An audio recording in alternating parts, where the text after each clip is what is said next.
Hello, we're back at Kia EV Day and we have another vehicle to look at, and this one is very new. It was only released, well, really a case of a few weeks ago, but they've landed one in right-hand drive in New Zealand for display, and that is the EV4. Now, globally, this will be available as a hatchback or a sedan. We are only getting the sedan in New Zealand because that's the only one that Korea builds. The hatch is built in Europe, and it's just a bit expensive. So it'll be coming potentially, we don't entirely know yet, with options very similar to the EV3, which is being launched here today.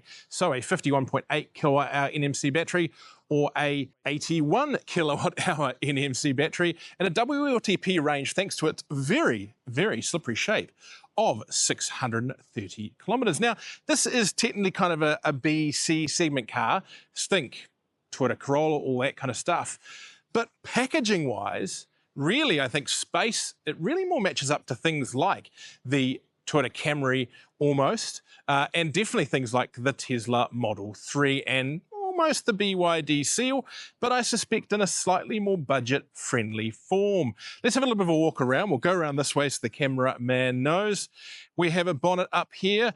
I don't believe there is a frunk under there, unfortunately, but there is still plenty of load space. We'll get to that when we get to the back. These very interesting vertical lights might be slightly polarizing. I kind of like them, and a little bit different to the kind of T-shape they have on the EV3, the EV5, and the EV9. On this particular one here, and we don't know what the spec is at the moment, we have wheels that are, and I will keep talking until I can find it, that 19-inch. And I think that probably the size of those wheels kind of conveys that this car maybe looks a bit smaller than it really is. Big long wheelbase being an electric vehicle as well, which is handy. Pop-out door handles, you know me, never a fan. And then it gets a bit interesting. We have kind of this black body cladding that means that while this is a sedan, I feel like they're going for almost a little bit of an SUV look. We kind of see that on SUVs as well. And as we come around to the back, this really interesting elongated tail. I thought initially maybe this was a liftback, but it's not. It's a sedan. And the interesting thing is that the look actually reminds me with this long tail of the Deepel EU7, which is their kind of SUV cum ute that we looked at on display at Everything Electric in Australia recently. But if you come around here, what you instead get is this relatively modest, that is not going to be that easy, I think, to get big, large loads in and out of, but it is 490 litres. There's only really room under there for your charging cables, but 409 litres in a sedan is pretty good, and I reckon you get at least, you know, 2, maybe 3 decent-sized suitcases on there. This could be an Uber of the future, I'm wondering. That might be the only pinch point, just getting stuff through that hole, and I can't believe I said that on a video. Last thing we'll look at here is the charge port. Again, like the EV3, like the other ones, it's at the front side here. Charging speeds are okay, depending on the size of battery, we're believing between 100 kilowatt and 120, just over 120 kilowatt. It's not massive. They've kind of reserved their high charging speeds for their 800 volt models. These are 400 volt models, but still, it's pretty good.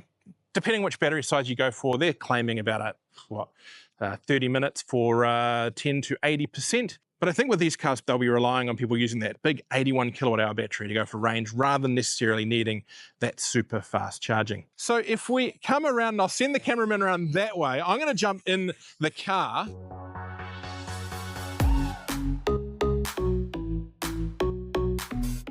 We have an interior that looks very, very plush. As with their other electric models, it has a lot of recycled and bio materials in here, so you can feel good about that. These seats are lovely and comfortable. I love the plush head pillow. We have their 29-point-something inch screen that's on all their vehicles now. So you've got a screen in front of you. You've got this little section here for the HVAC controls and your main screen there. So we have touch buttons here for the infotainment system, and we have tactical, nice big levers there for the climate system. Down here, lots of storage, pop-out cup holders, and more up here as well. This one does have wireless charging for a phone. Not always the case with Kias. The entry-level models tend to miss out on wireless charging and an electric boot, and you have USB charging there. 100-watt USB charging. That is some seriously fast USB charging. Similar steering wheel to what we've seen in their other models, including a big drive mode button down there, and their weird little shifter down the side here that I find is a little bit awkward, but It's okay. Yeah, this thing's showing 465 kilometers from 87% battery, but it's only done 47 kilometers of driving, so it probably isn't really early enough to tell what it can actually do. Right, let's jump in the back.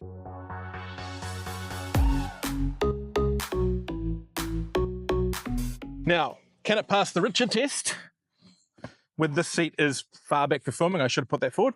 Yeah, it's actually not too bad wise, but head is a little low. Though I did note, this one here has a sunroof in the front, which generally will hurt headroom in the back because they've got to put that sunroof somewhere when it slides. If they option one without the sunroof or with a glass roof, then this will be better. But at this stage, I fits, but only just. But keep in mind, I'm about 130%-ish of the human size. But yeah, it's a really nice interior. Pretty much, it's like a Kia EV3 in sedan form, which is no bad thing. Let's head outside and sum up.